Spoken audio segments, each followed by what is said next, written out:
Let's go CES! Let's go CES!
Good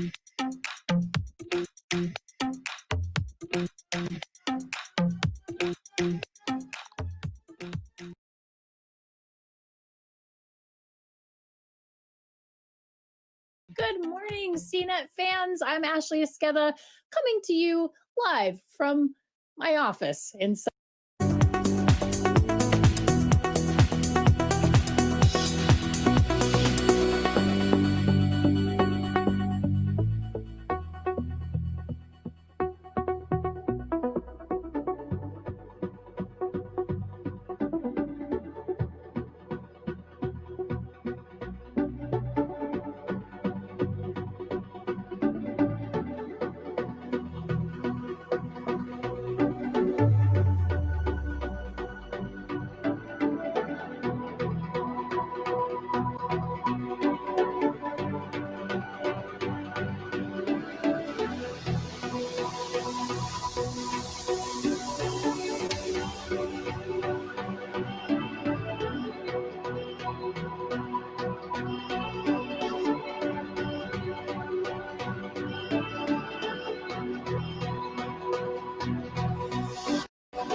The heart of an innovator within us, a visionary spirit that inspires us to discover the best solutions and reimagine what is possible.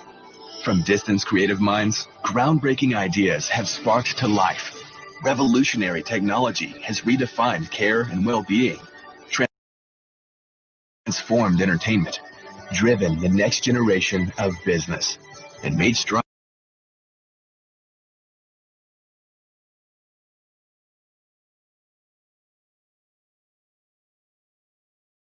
And using that hashtag, like we're able to actually track everything real time, what people are saying, and just getting that reaction has been really incredible to see. I'm getting a lot of questions about the digital show. People are asking where we're doing it from.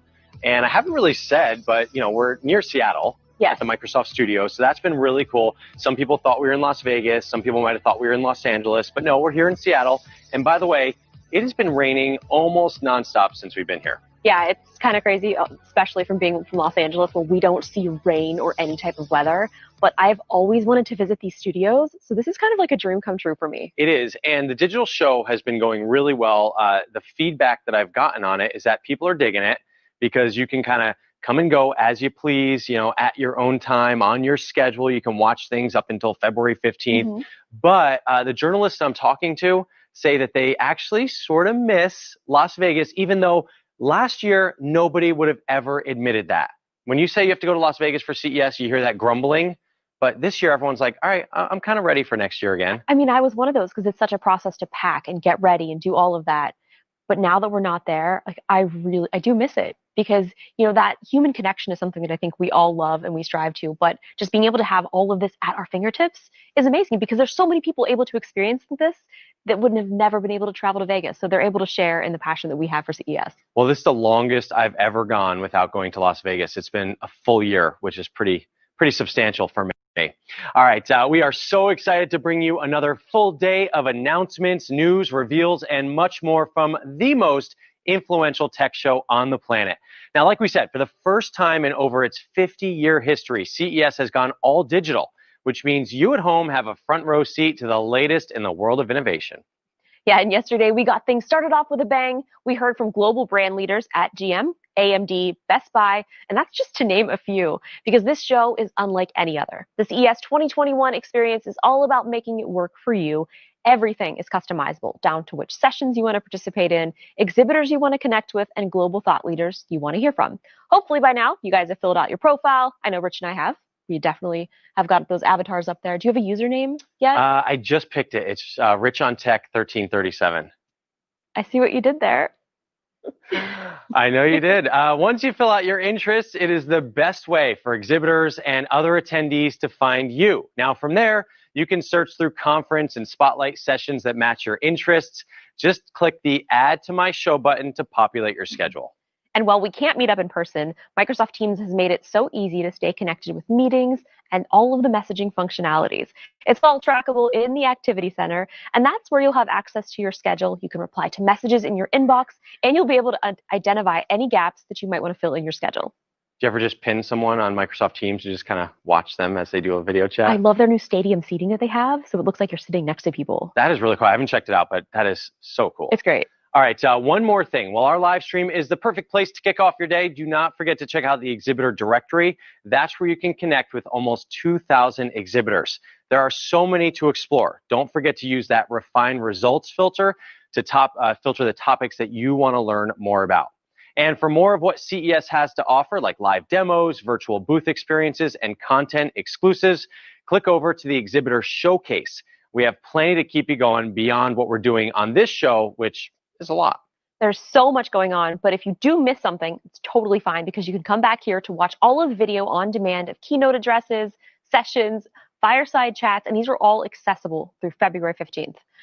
Okay, so Rich, that was a lot. Now, I don't know about you, but I am super hyped for today, so let's do it. All right, I'm with you, Justine. This is CES 2021. Our world has changed, yet we found ways to connect, reinvent our businesses, reimagine the future, and solve the unsolvable. We've also reimagined CES. The all-digital CES 2021 will bring together the global tech community to form valuable partnerships, champion visionary ideas, and share solutions that will improve lives. You'll glean insights from pioneering thinkers, explore the next generation of innovation in dynamic product showcases, and build networks to fuel your business. Engage with the brands, thought leaders, and industry contacts you care about. From the global importance of digital health and resilience to the life-altering advancements in smart cities, vehicle tech, and entertainment, the entire technology ecosystem will come together at CES 2021. We're ready to show the power of technology. We're ready to face challenges together. We are CES ready.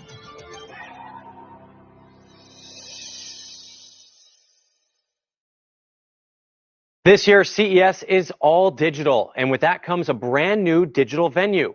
Let's take a look at some of the elements that will enable you to fully customize your event experience. Starting with the profile. Here, you can upload a headshot and current contact information, but perhaps the most important aspect of your profile are your interests. Filling out your interests will allow us to recommend exhibitors and sessions. Make sure you complete who you're interested in connecting with to ensure we recommend the types of business contacts you'd like to meet. It's a great way for you to discover new products and for others to discover you. And here's a pro tip. If you're looking to utilize the meeting or messaging functions, make sure to tick that option in your profile settings. We'll get to those connection options in a minute, but first, let's talk about the CES 2021 schedule. There is a wide variety of conference sessions, spotlights, and keynotes to see during the event, and the schedule is the place to find them all. It's organized chronologically, and each session is listed in your local time. You can refine your search on the left side of the search window.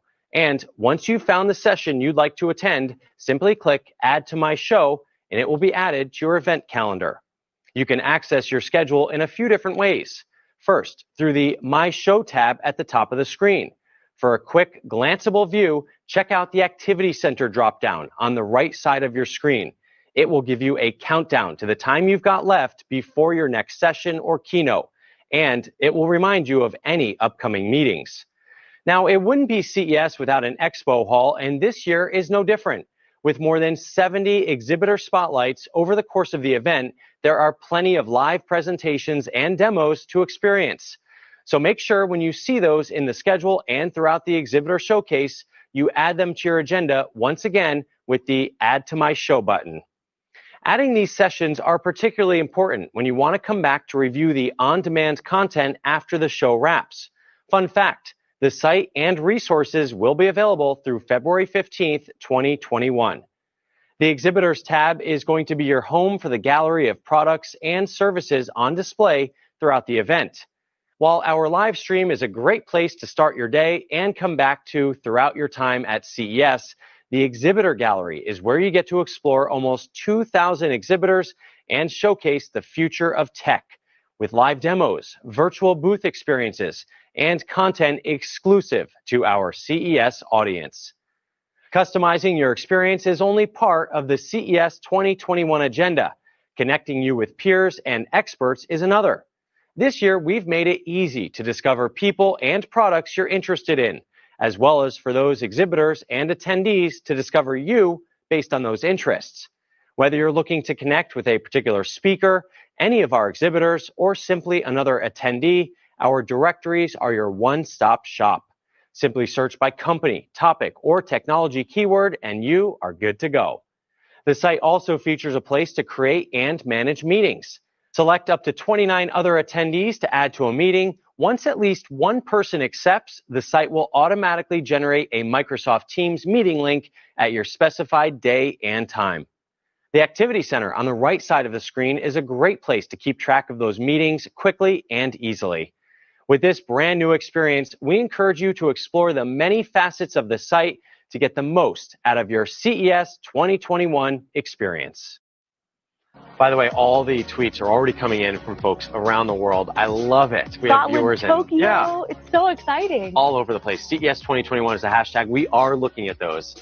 There are so many compelling sessions to choose from today, so I say we highlight some of them, shall we? Yes, we shall. Coming up, we're going to kick things off with a conference session on tech-driven solutions for fan safety and engagement. The COVID-19 pandemic upended the sports industry, causing leagues to shorten, cancel, or even having to postpone their seasons.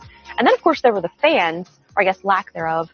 Do you remember actually going to sporting events? It's been a while, but I don't miss the sticky feet on the floor. I don't, but I miss like the crowds and the fun and the food. Definitely miss the food. Stadium food and using my phone to just order it right to my seat using 5G. That's the best. It is. But how could we forget empty stadiums, crowd noise being pumped in, the cardboard cutouts. This year's sports seasons were just surreal. Yeah, we're going to hear it. Maybe I played a little bit too much of that game. I'm pretty sure the PS5 came out. All of us did. So now you know what I love about CES. It's not just hearing about the next big thing in cars and TVs, but also about tackling the most pressing issues shaping the future of tech. Exactly. We're also connecting with movers and shakers like will.i.am. We'll have an interview with him later today to talk about his latest project. So pumped for that one. I'm so excited about that. I love will.i.am. And it's only at CES we find Grammy winners and world leaders sharing the same space. Cedric O, the French Minister of the State for Digital Transition and Electronic Communications, recently sat down with Consumer Technology Association's Gary Shapiro. They discussed everything from COVID-19 pandemic to why France is a hub of innovation. Gary always does a great interview. There is so much more to come here today at CES. If your content cup hasn't runneth over yet, check out Spotlight Sessions with live presentations from a whole host of exhibitors. You can find those through the CES schedule or by visiting the exhibitor showcase. And don't forget, if you want to watch anything that you might have missed or you want to revisit right on demand, you can do it right here through February 15th, which means I know what I'm doing for Valentine's Day. No chocolates necessary. No, CES is the most influential tech show in the world, and it's also where the most influential people in the world get together to talk about emerging trends, hot products, and big ideas that will transform innovation. So right now, we're going to check in with our friends at CNET, and that's a place that you are very familiar with. Oh, that was my first CES back in, I don't remember the year, but I stayed at the Palms Hotel. This was 11 days. I think that's my longest I was ever in Las Vegas. And let me just say something. The Palms was a little bit longer from the convention center than I thought. You could not walk. I think we've all made that mistake at some point. You think that you can walk somewhere when you're at CES, and then you realize that Vegas trip is quite a long haul. Pro tip, if you're planning your trip to Vegas next year, you're coming from out of town, out of the country, and you say, oh, you get out of the convention center, you see the giant hotel, and you say, oh, that's where I'm staying. I can walk right there. You most likely cannot walk there. It's a lot further than you think. Well, let's walk on over to see what CNET has for us this year. Well, it has been a full day here for the first ever all digital CES for 2021. There is a lot of news to unpack, and we're going to do it here for you at CNET. I'm Claire Riley, the senior editor at CNET, and joining me now we have editorial director for CNET, Jason Heiner, as well as CNET executive editor in charge of news, Roger Cheng. Now, Media Day is done at this point. We had 18 press conferences, which is pretty huge for a CES that was maybe going to be a bit quieter this year. We're going to get to the press conferences in just a second, but I have to ask you guys, this is a pretty unprecedented CES. No Las Vegas, no casino show floors, no casino food. Roger, let me start with you. How has this CES differed to the CESs you've been to in the past? Well, it's radically different. I mean, the pros are I'm sitting here in some vintage Lakers shorts and I feel really comfy. But the cons here, and it's a big con, the fact that we can't actually be there physically. And a lot of the value, a lot of the magic of CES comes from actually being there in person, not just seeing your teammates, but really going out and talking to companies and seeing the products firsthand. And right now, all we've gotten is really just sort of a run through of video conferences where we can't really get our hands on any of these products and really shake them out. So, in that respect, it's great that the CTA has put this on and we've got a number of big announcements to talk through. But, we're definitely missing something by not being there and not getting our hands on these products and talking to people face to face. I think you're completely right, Roger. We're so used to, on a personal level, I'm so used to seeing you guys in Vegas. I look forward to it every year. It's the chance to catch up with the huge CNET team, which is spread across the world. This year, we're still spread across the world and doing it all remotely. But you're right, the wow factor isn't necessarily the same when you're doing it online, especially when it comes to those cool products like big screen TVs. But we still have a lot to talk about on that front. Jason, tell me, today was press day, and traditionally, press day is, you get up at 6 a.m., you spend 400 hours running around Las Vegas waiting for taxis. We didn't see a condensed press day. We've sort of had news announced over a couple of days, the past week. In fact, we saw some early announcements at the end of last year. So how has press day changed now that we don't have it all squeezed into one day? Yeah, well, I always skip the cab lines and just walk, which means I get in mega number of steps. So definitely not getting in those steps this year. But, press day and really the day before it's turned into as well, there's so much compressed into those 2 days. Typically, we now have so many of the vendors that are doing their own events or doing their own pressers or doing a presser the day before press day. So much happens in those 48 hours. And today, some of that still happened here, but some of it got extended to earlier last week. So there were some events. There were some other companies that released some of what they do and what they were planning ahead of time. For example, you had Samsung, the event that they usually do a private event for the press, they just streamed to everybody last week. So we know a lot about the things that were coming ahead of time. CNET broke a couple stories too of things that were going to be happening that wouldn't have normally, you would have learned about typically that early. But there was still a lot of things that were talked about today, some announcements, some surprises, some things that were just companies saying, we don't have anything to announce, and so we're just going to talk about the state of things. We're going to talk a little bit about our strategy and our vision. So you had a real mix of different kinds of approaches to this press day, but all in all, not to be too cynical, it really was a look at not only the products that companies are betting on for 2021 and the strategies, but also some of the trends that are likely to define the months and even years ahead in the tech industry. Absolutely. I think you're right there, Jason. And I want to just briefly, if you could tell me, Roger, how do you think the events, it's obviously a very tumultuous time. We've got fewer companies this year. How do you think those events are going to shake up the tech industry? People are probably thinking about, a changing tech landscape going ahead. Absolutely. I think if we were all in Vegas this year, I think one of the big water cooler discussion points is really what happens with this new administration, the Biden administration coming in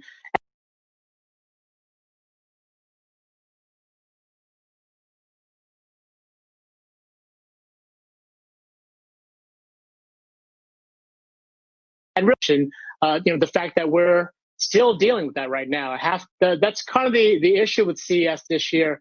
Usually I would be in Vegas 100% focused on the show in a bubble, but this year we couldn't really afford to do that, right? Like half my brain was split looking at CES, the other half looking at what's going on in the broader picture. We had just over this weekend, right, with Google, Apple, Amazon shutting down Parler, discussion, the debate over whether or not what role tech companies play in some of the things that have happened over the last week and beyond.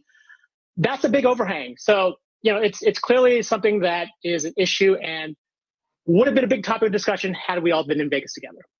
Absolutely, absolutely. Well, the other big topic of discussion that we're all thinking about this year is obviously the pandemic. But beyond the world that we've been dealing with for the past year, it's translating into some really interesting topics on the show floor. So let's get cracking with what we've actually seen at the show. And I want to start off with health tech, or things that are kind of health adjacent, things to sanitize, deodorize, air purifiers. Jason, talk me through some of the interesting things you've seen in that space during the show and during press day.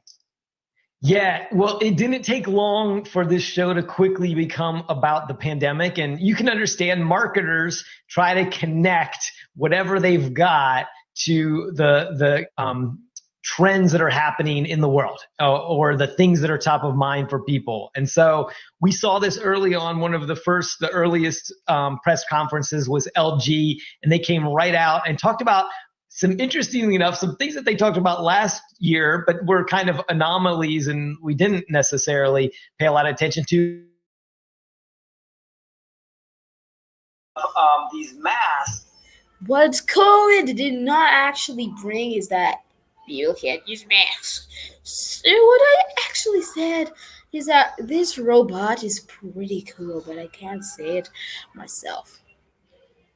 This coverage is totally by CES and CNET, so coverages are from there, but I'm watching this on Twitter, so make sure you're prepared for CES. CES will continue. And more And let us kind of begin. meeting in the pandemic environment. So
to help coach you and help you get the most out of your workout, make sure you're doing it. We got some pretty good footage of our TV guru David Katzmeyer doing some jumping jacks in front of that. So don't miss that footage if you're a big TV. My name is Sam Wells. Well, I mean, I just want to see cats do forced jumping jacks. I love to, see our team working hard for their CES coverage. Roger, we've seen some kind of different brands this year as well with Press Day. I mean, traditionally we've got the big hitters, the Sony, Samsung, LG, Panasonic, all those names that we know, but we saw some kind of, some unexpected names today, didn't we? Yeah, the biggest unexpected name was Caterpillar, which is obviously known for those big cat trucks. Look, right down to it at its core, CES is a big marketing bonanza. And for a lot of these other companies that don't traditionally show up at CES, this show is a great chance, great excuse to sort of spin your reputation as one that's more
showing up, but that means that there were some others that were on the edges before that could kind of weasel in and say, this is what we've got to talk about. So it was quite interesting to see that.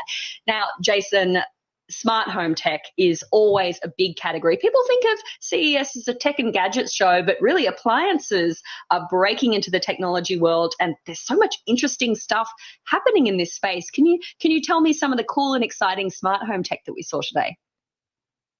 Yeah, so one of the interesting things was Samsung always has one of the early press conferences. It's usually very flashy. They cover a lot of it's a big company that does a lot of different things. And this year, their presser was almost all about robots. And they were especially talking about this robot called the Bot Handy. And the interesting thing about this Bot Handy is it really looks like kind of a giant Roomba with a big sort of cylinder up the middle, and out of that cylinder comes a robotic arm. And of course, they have other things they've talked about. Robots aren't completely new to Samsung. They've talked about robots that, and they showed off robots that can help you do video conferencing. They have the thing that switches between that's a millennial TV that switches between landscape and portrait. But this Bot Handy is really appealing to people working at home that are just like sick of doing so many chores and at home. So it can pour you a drink. They showed it taking dishes from the sink and loading them in the dishwasher. It was pretty interesting stuff. So the Bot Handy was definitely a hit. And then you did have some other companies talking about some interesting smart home technologies as well. Kohler was a big one, super popular. They talked about this Japanese soaking bathtub, which is really meant to simulate, and this was new to me, simulate the idea of a Japanese forest bathing retreat kind of thing that people are apparently really interested in doing now that they've been stuck at home for a long time. This is a real thing. But the cool thing is this bathtub is just supposed to be very luxurious, very smart, also super expensive. It tops out at like $16,000. You could get a flight to Japan for that price. So yeah, that was the thing that really blew me away. It was like, maybe I should buy the Japanese bathtub, or do I go to Kyoto and actually have a soak in a Japanese bathtub? It was pretty wild to see. I think that's what's so fascinating about this show is that we see such a mixture of technologies. One moment you're looking at a smart bathtub, the next moment you're looking at a huge big screen panel TV. One of the things that I found really fascinating today was autonomous driving tech. That was something that I got to spend a bit of time in earlier in the press day, and we saw some fascinating stuff. We saw some stuff from Intel's company Mobileye, and they do a lot of the sensors and processing power for autonomous vehicles. It was quite interesting to hear how they're taking us from what we have right now, which is, things like lane assist and, small elements of autonomy in your car that you probably don't think of as being an autonomous vehicle element, but that's already happening now. And they were saying how these steps are leading us towards the fully autonomous future where you can keep your mind off the road and everything will be sorted out for you. And then straight after that, we saw the Indy Autonomous Challenge, which was mind-blowing. It was autonomous cars on the Indy 500 racetrack. So I guess if you don't like the idea of cars driving, 30 miles an hour around the suburbs, you can just go to Indianapolis and just check out cars going at 200 miles an hour, and they're being programmed by uni students. We'll talk about this a little later on, Roger, because a lot of this is going to be powered by 5G. And I want to come to 5G a bit later, but this is the kind of amazing technology, this autonomy and autonomous cars. It's a pretty fascinating topic at CES, isn't it? Absolutely. That autonomous technology, autonomous driving, that was sort of pie in the sky concept. And obviously a lot of companies have been working on it, but there's been a lot of pushback with regulation. I think last year's pandemic and the social distancing status quo made the idea of a car that could pull up by itself, pick you up, a far more attractive one. And so one of the things I looked into is how 5G helps enable autonomous driving. A lot of it is the idea that the vehicles can talk to each other, right? Vehicle to vehicle communication. A lot of that will be powered by 5G because I'm going to get geeky. The low latency aspect, the responsiveness of those networks allow for these cars to talk with each other instantaneously in real time. So there isn't any lag like you would see with a 4G or a Wi-Fi connection. And so that's why a lot of folks see 5G as this real bridge, real foundation for how we can get self-driving cars on the road and working correctly. Absolutely. I think you don't want to be waiting for your car to buffer while it's driving at 50 miles per hour down the highway. You don't want that kind of system going on. Jason, tell me, TV is obviously a huge category for CES. And this year, past year, everyone's been staying at home. Everyone wants to have the biggest panel in their house. Talk me through some of the TV tech that we saw this year. We've seen some really impressive, high concept, as well as stuff that we'll hopefully be seeing coming to stores this year. Yeah, there were some big leaps this year. Not as big a leaps as self-driving cars or robo-taxis or autonomy, which when we come to CES 10 years from now, it's going to be a different world because of that technology and robotics in general and AI. But everybody still thinks of CES as a TV show at its core. And we weren't let down by what we saw today. We did get a glimpse of the future. One with LG and its transparent OLED. So LG has been the world leader in OLEDs for years. They showed these OLEDs that had, they say, gone from 2% transparent to 40% transparent. Although when you looked at these on their marketing videos, they were almost completely transparent. And they showed a couple use cases. One was this screen that comes up from your footboard so that you have a completely transparent OLED, at the end of your bed. They showed one that was a window in a train where on the window you're seeing the map and you're seeing the schedule. And then they showed a restaurant where either it was a partition between booths where you ordered your food on it, and you could also potentially watch a camera that had this is a new thing in a lot of high-end restaurants where you can watch your food being prepared in the kitchen. And then there was also a version of that was a barrier between the people in the booth and the server where that transparent OLED served kind of a safety feature. So there again, everybody jumping on the pandemic bandwagon. And Jason, I want to talk about Samsung. We saw from them the Frame, which was an update of their previous kind of artwork on the wall style television. But we also saw micro LED as well, which is this capability. There we see the Frame, which is that, I like the idea of having that on my wall. Whether I want to pay the price tag for it, different question. But micro LED, that's a really exciting technology. And when we're talking about price tags, that can really start creeping up in price. But it's a very exciting technology as well. Can you quickly talk me through that? Yeah, so micro LED or micro LED is prohibitively expensive right now, but in much the same way that plasmas were in the 1990s, right? It is essentially the next level of technology. Right now, OLED is the most advanced technology. Micro LED is going to compete and potentially surpass it and be the next level of technology. It has smaller lights. I won't get into all the technicals, but just think better picture, brighter, and superior in lots of ways, so that you have this more realistic, more vibrant picture. The frame TV is a more traditional LED QLED in this case. Television. You can swap out the frames. The frames are just magnetic. They're even making it compatible with third-party frames. Very cool. The technology's thinner. It has even better ambient mode. So when you're not watching it, it can be a piece of artwork or a photo album of your family.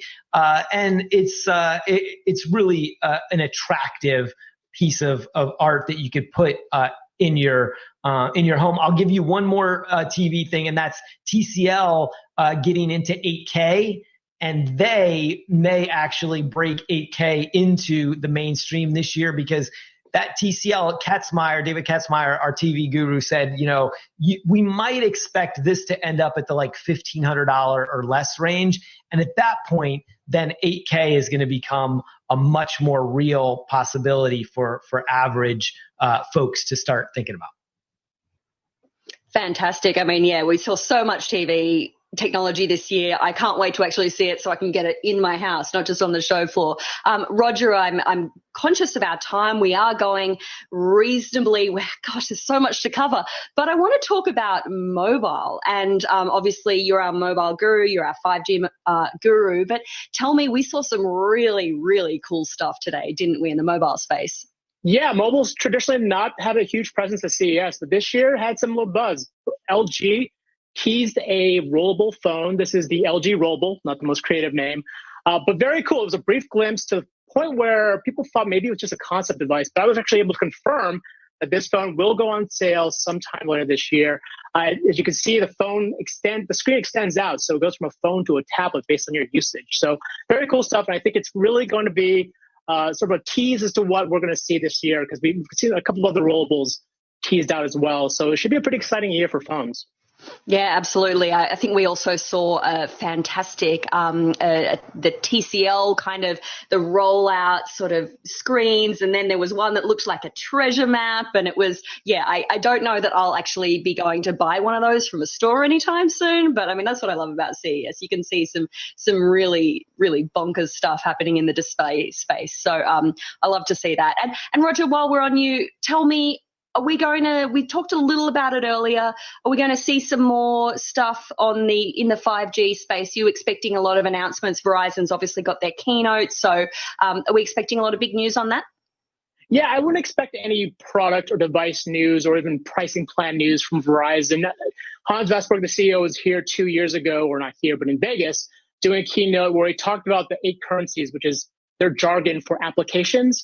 And I expect a lot more of that, looking at how 5G is being applied to areas outside of your phone. So other things like potentially drones or self-driving cars that we talked about earlier, I think you'll see Verizon hit upon those topics. Okay, well, I want to very quickly, we're almost out of time, but I want to very quickly go to each of you. Jason, coolest, best, weirdest, fun thing you've seen so far?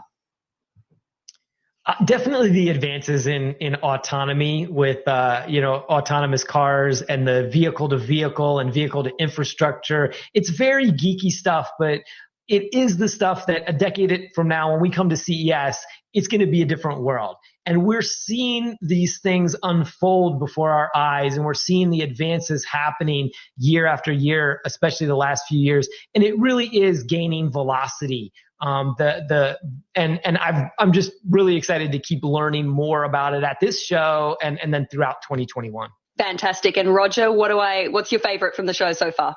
You'd expect me to say the rollable phones, and they are pretty awesome and cool. And I'm really keen to see what they look like this year. But really, the Caterpillar trucks, just watch them roll, just gigantic trucks rolling by themselves with no driver in them. I know they're not new, but it's just a kid in me. I just love giant trucks moving around. Who doesn't?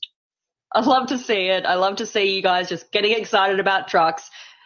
that's what it is at heart, right? CES is just about getting excited about cool new stuff. Look, thank you so much, Jason Heiner, Roger Cheng. It's been so great to unpack everything that we've seen today. I feel like we've only just touched the tip of the iceberg. And for everyone watching at home, don't forget we've got 90 journalists from CNET covering CES this year, all remotely. It's a huge task, and there's a lot to see. It's a very different year, but all of those journos are rising to the occasion, and they're bringing you everything you need to know from the show. We've got lots of stuff lined up in the days ahead. We've got exciting new exclusive product demos. We've got some interviews with the big movers and shakers. We're doing some really interesting panels as well on everything from fintech to 5G, as well as the future of working from home. You're definitely going to want to watch that one. And make sure you stay tuned throughout the week, because we'll bring you all of this live from the show. You can watch it at ces.cnet.com.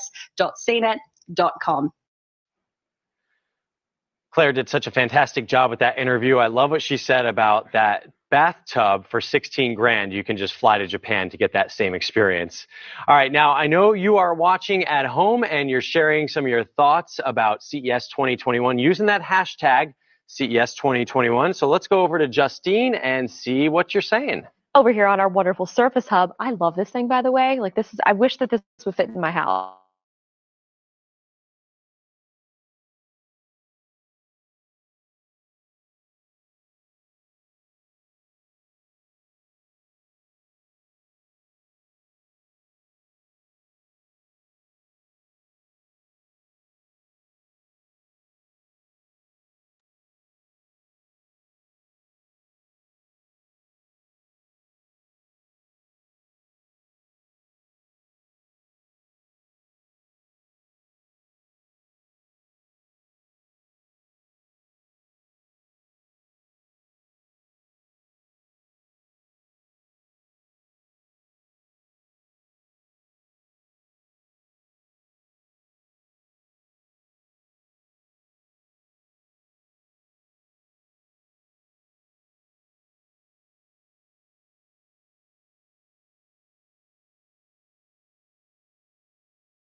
It was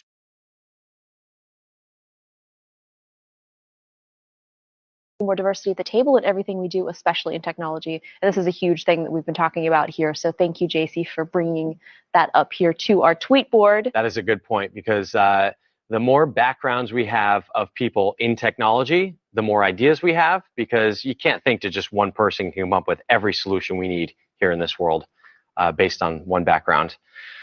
What's this? This is just a bunch of more random things that we've kind of shifted this entire year because we've needed things from the pandemic. So basically CES has opened up this whole wide range of products that we've been needing. That is so true. It has definitely accelerated digital options in so many ways. Thank you, Justine. And if you have your thoughts on CES 2021, you can tweet them using the hashtag, and we will see them and potentially feature them on the show.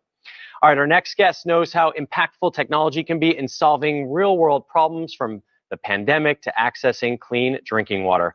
Justine spoke with Carmichael Roberts of Material Impact and Breakthrough Energy Ventures.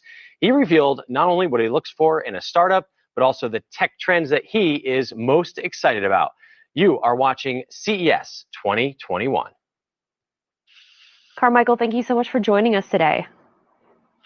It's great to be here. This is amazing. So you've dedicated your career to investing in technologies that have real-world impact, whether it's solutions for renewable drinking water, wearable sensors to monitor patient health in the fight against diseases like MS. So what do you see as the biggest opportunity for tech to solve global challenges? So I think, but by far the biggest opportunity for tech and global challenges is really just to democratize those solutions and basic needs. So what do I? In fact, I've dedicated most of my career to doing this. So what do I mean by that? Like you think about what the smartphone has done as a technology in bringing information and knowledge to all sorts of nooks and crannies of the world, from even to the poorest of people. It democratized it. But what about other basic needs like food, water, health, mental health, and physical health? By the way, heat, being warm, safe. Even this day and age, even having clean air, and technology can do that. Technology can be the great equalizer that can democratize the solutions and products for all needs. And I think this is important. And technology can do that in a quick, efficient manner, which is another important thing. That's really impressive. And in December, you were a part of a team that invested in hydrogen electric technology to build zero emission airplanes. I mean, what's next in your mind for sustainability technology? I mean, are these technologies evolving fast enough to take climate change head on? And is there anything that we can and should be doing to help further these technologies? Yeah, well, hydrogen electric for planes is really cool. We were excited to do that. But just taking hydrogen for a second, hydrogen by the very nature is a non-carbon based molecule, and we know one of the big issues with greenhouse gases and climate is carbon. So there are lots of things you can do with hydrogen going beyond just airplanes. So there's lots of opportunities to do things with non-carbon based molecules.